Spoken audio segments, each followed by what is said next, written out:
जय हिंद साथियों। देखिएगा, इंडियन कोस्ट गार्ड में वैकेंसी आ गई है 2024 के लिए। इंडियन कोस्ट गार्ड ने अपने जीडी की जो वैकेंसी है वो निकाल दी है। अब देखिए, जीडी की जो ये वैकेंसी आई है, अब इसमें आपको जो है देखने को क्या मिलेगा, वो पूरी चीज़ें मैं आपको पूरा एकदम डेट के साथ में मैं आपको बताऊंगा। यहाँ पर पहले आप देख सकते हैं, पहले पहले इन्फॉर्म करूंगा मैं आपको। ये जो फॉर्म है वो आपका 13 फरवरी से चालू होगा, 27 फरवरी तक आप इसका फॉर्म भर सकते हैं। क्लियर समझ में आ गया होगा। एक और चीज़ देखिए, ये जो वैकेंसी होती है ये मेल कैंडिडेट्स के लिए होती है। किसके लिए होती है? मेल कैंडिडेट्स के लिए। फीमेल इसमें अप्लाई नहीं कर सकती हैं।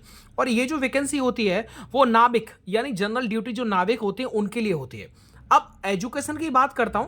अगर आपने 12th किया हुआ है मैथ और फिजिक्स से तो आप इसका फॉर्म भर सकते हैं। भारत के किसी भी बोर्ड से अगर आपने 12th कर रखा है, मैथ फिजिक्स अगर आपका है 12th में, तो आप इसके लिए एलिजिबल हो जाएंगे।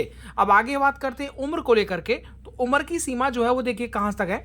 मिनिमम देखिए, जनरल कैटेगरी के लिए 18 से लेकर के 22 साल तक अगर आपका जनरल है तो आप इसका फॉर्म भर सकते हैं। लेकिन यहां पर आपका 1 सितंबर 2002 से लेकर के 31 अगस्त 2006 तक अगर आपका उम्र बन रहा है तो जरूर इसका फॉर्म भर दीजिएगा। आपको ये पता होगा क्योंकि ये केंद्र की नौकरी होती है, इसीलिए SC ST के लिए 5 साल का छूट मिलता है। OBC नॉन क्रिमिनल के लिए होता है 3 साल का छूट होता है। अब मैं वैकेंसी के बारे में बात कर देता हूं। रीजन, जितने भी रीजन एंड जोन है उन सब की वैकेंसीज यहां पर डिस्ट्रीब्यूट कर दी हैं। ओवरऑल जो वैकेंसी है वो 260 वैकेंसी जो है वो यहां पर निकली हैं। इसके बाद में सिलेक्शन प्रोसेस क्या होगा? पहले आपका जो होता है वो CBT होता है, कंप्यूटर बेस्ड टेस्ट होता है। उसके बाद में आपका फिजिकल होगा, उसके बाद में मेडिकल होगा, उसके बाद में फाइनल मेरिट लिस्ट आपकी आ जाती है।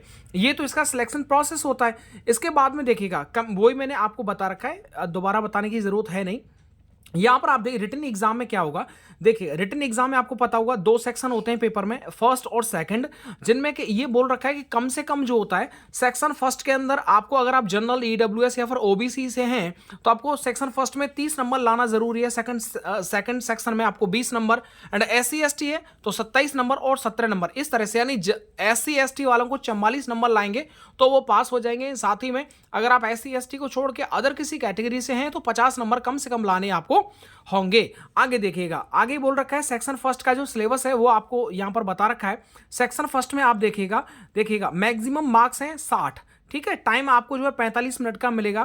क्वेश्चन रहने वाले हैं 60 प्रश्न 60 नंबर के। सिलेबस यहां पर है मैथ के 20 क्वेश्चन, साइंस के 10, इंग्लिश के 15, रीजनिंग के 10, जीके के 15, 5। तो ओवरऑल यहां पर देखिए बोल रखा है कि देखिए UR EWS OBC कैटेगरी से हैं तो आपको सेक्शन फर्स्ट में 30 नंबर कम से कम लाना होगा। और सेक्शन फर्स्ट का जो सिलेबस होगा वो 10th लेवल का होने वाला है। अब मैं सेक्शन सेकंड की बात कर लेता हूं। तो मैथ और फिजिक्स में से 25-25 नंबर के जो है वो 25-25 सवाल आएंगे। साथ ही में यहां पर देर का आधे घंटे का समय मिलेगा आपको 50 प्रश्न करने का। और यहां पर बोल रखा है कि सेक्शन सेकंड का जो सिलेबस होगा वो आपका क्या होगा? 12th बेस्ड होगा। क्या होगा?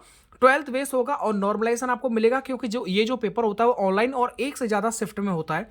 आगे इन्होंने बोल रखा है, देखिएगा ये जो ऑब्जेक्टिव टाइप का ये पेपर होता है पूरा, इसमें कोई भी जो होता है नेगेटिव मार्किंग नहीं होती है। Is that clear? चलिए अब मैं बात करता हूं आपके फिजिकल फिटनेस टेस्ट को लेकर के। फिजिकल फिटनेस टेस्ट में बोल रखा है कि 1600 मीटर की रनिंग कंप्लीट करना है 7 मिनट के अंदर। एंड आपको 20 जो है वो 20 स्क्वाट्स अप यानी उठक बैठक लगानी है। और 10 जो होता है आपको पुशअप्स लगाना है।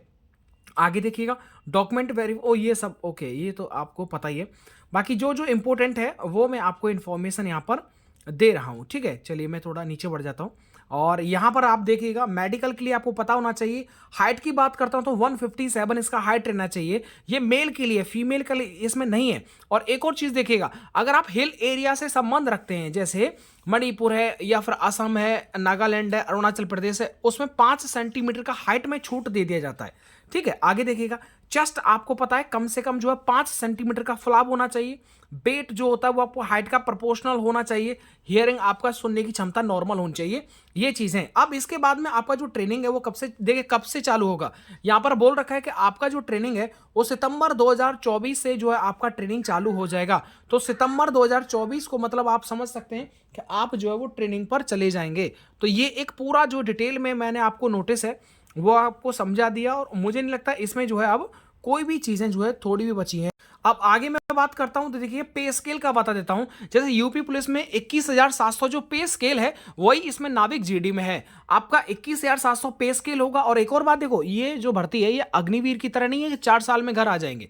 ऐसा नहीं है सर। इसमें ओवरऑल आप देख पाएंगे कि यहां पर आपको पूरा मतलब एकदम 60 साल की नौकरी जो है आपको देखने को मिलती है। और इसके बाद में देखिए आप ज़्यादा से ज़्यादा प्रमोशन पा करके कहाँ तक जा सकते हैं, प्रधान अधिकारी का पद होता है, ये कांस्टेबल से जो है प्रधान अधिकारी बनाया जाता है, तो ये प्रमोशन के थ्रू आपको जो है वो पहुंचाया जाता है। तो ओवरऑल मैंने आपको पूरा नोटिफिकेशन जो है समझा दिया है। तो वीडियो को आपको लाइक कर दीजिएगा, चैनल को सब्सक्राइब कर लीजिएगा एंड साथ ही में अपने दोस्तों तक इस वीडियो को शेयर कर दीजिएगा। मिलता हूं मैं आपको नेक्स्ट वीडियो के साथ। वीडियो को देखने के लिए आप सबका बहुत बहुत धन्यवाद।